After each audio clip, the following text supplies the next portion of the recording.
2022년 4월 9일 말씀 에스라 7장 1절에서 28절 제목 말씀 회복을 위한 에스라의 귀환. 예루살렘 성전 재건이 완공되었을 때 하나님은 학사 겸 선지자 에스라를 세우십니다. 에스라는 대제사장 가문 아론의 16대 자손으로 모세의 율법에 익숙한 사람입니다. 바사왕 아닥사스다는 에스라를 불러 너는 예루살렘으로 돌아가 하나님을 잘 섬기라. 그 섬김에 필요한 제물과 성전에 쓰일 은, 밀, 포도주, 기름을 필요한 만큼 가져가고 소금은 무한정으로 가져가서 하나님의 뜻에 따라 쓰라. 또한 제사장들과 레위 사람들 중에서 너와 함께 가고자 하는 자들을 다 데리고 가라. 그리고 하나님의 성전에서 일하는 사람들에게는 조공과 관세와 통행세를 받지 않을 것이다. 아닥사스다 왕은 하나님을 섬기는 데 필요한 것을 공급해 주었을 뿐만 아니라 하나님을 섬기는 사람들의 세금까지 공제해 줍니다. 아닥사스다 왕은 특별히 에스라에게 내게 속한 사람들 중에서 하나님의 지혜를 따라 하나님의 율법을 아는 자들로 법관과 재판관을 삼아 백성을 다스리라고 했습니다.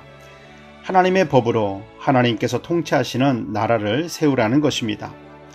바사왕 고레스, 다리오 왕, 그리고 아닥사스다 왕까지 어떻게 이방 나라의 왕들이 수룹바벨과 오늘 본문의 에스라를 하나님의 사람으로 인정했을까요?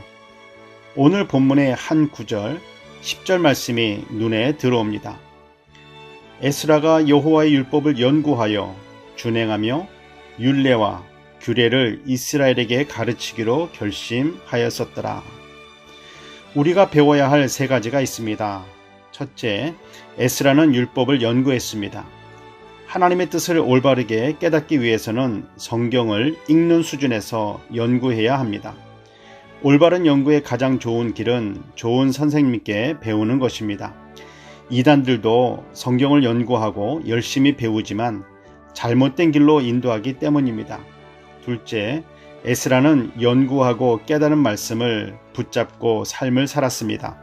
삶이 뒷받침하지 않는 이론적 성경 지식은 교만으로 삶을 이끌어가서 자신은 그렇게 살지도 못하면서 다른 사람들에게는 그러면 안 되지 비판, 비난을 하게 됩니다.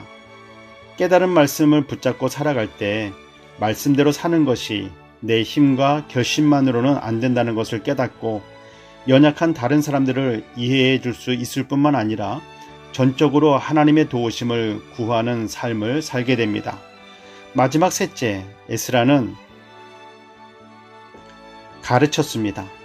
하나님의 말씀을 연구하고 깨달은 말씀을 붙잡고 사는 것을 중심으로 다른 사람들도 하나님의 말씀을 깨닫고 그 말씀을 붙잡고 살아갈 수 있도록 도와주어야 합니다. 교회 생활하면서 하나님의 말씀을 배우든지 가르치든지 이 두 가지 중 하나는 해야 합니다. 그러나 절대로 빠져서는 안 되는 것이 있습니다. 내가 배운 대로, 내가 가르치는 대로 살려고 힘쓰고 애쓰는 간절한 몸부림입니다. 기도하겠습니다.